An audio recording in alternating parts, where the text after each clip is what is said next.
Ninh explains the differences between American and Canadian football. This is a game of American football. This is a game of Canadian football. They both look the same, so they must be the same sport, right? Well, no, not quite. There's several rule differences between the two that makes them almost completely different sports. Before I explain the differences, if you guys want a more detailed explanation of the rules, click here for American football and click here for Canadian football. Right, so, differences. Let's start with the field. The Canadian field is both longer and wider than its southern counterpart. In American football, the field is 100 yards by 53 yards. In Canada, the football field is 110 yards by 65 yards. The reason why it's 110 yards in Canada is that Canada, with its love for everything of the metric system, originally specified that the field should be 100 metres, and 100 metres is roughly 110 yards. American football end zones are 10 yards long, with the goalposts at the rear. Canadian football end zones are 20 yards long, with the goalposts at the front. So how about the players? There are 11 players on the field per side in American football. Canadian football has 12 players per side.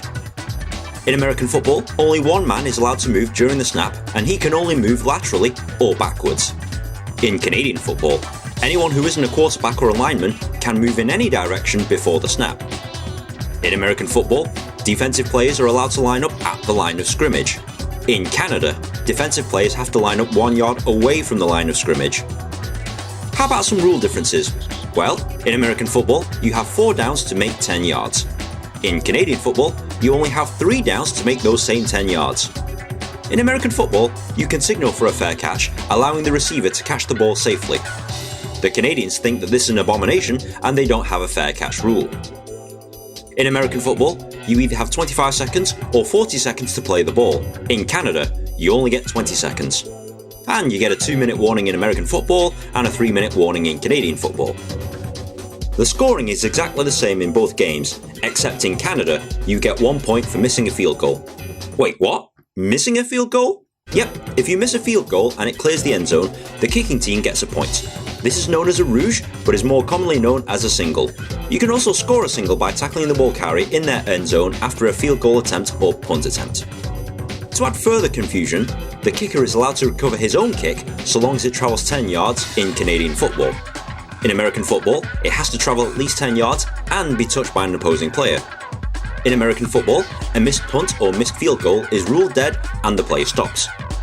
In Canadian football, a missed punt or missed field goal is ruled live and the other team may run with the ball and try and score a touchdown. There are other rule differences between the two, but these are the main ones that you need to know about. So what does all this mean? These rules generally mean that American football is more defensively and tactically minded. The extra down means that the American game is more balanced between running, passing and kicking. Canadian football, on the other hand, has 1 less down to move the ball 10 yards, so emphasis is usually based on passing the football. Kicking is also more important in the Canadian game, as kicking the ball occurs more frequently. The 1 yard gap rule, and the fact that there's only 3 downs, is a severe disadvantage to the defences of Canadian teams. This means that it's pretty much an offensive shootout every game. American football players tend to be bigger in size and strength, whilst in Canadian football, the players are slightly smaller as they need to be able to move faster than their American counterparts.